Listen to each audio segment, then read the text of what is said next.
Partia Socialiste ka emëruar 2 drejtues të rinj në krye të strukturës së saj në Shkodër. Kejsi Spahia dhe Marian Dështiqaj do të drejtojnë së bashku Partinë Socialiste në këtë qark, në kuadër të procesit të rinovimit të brendshëm që po zhvillohet në të gjithë vendin.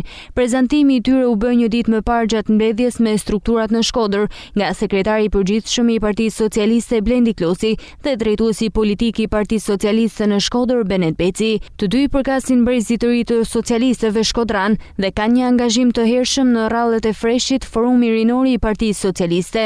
Kejsi Spahia është e njohur për veprimtarinë e saj në nismë marinore dhe projekte që nxisin përfshirjen e të rinjve në politik.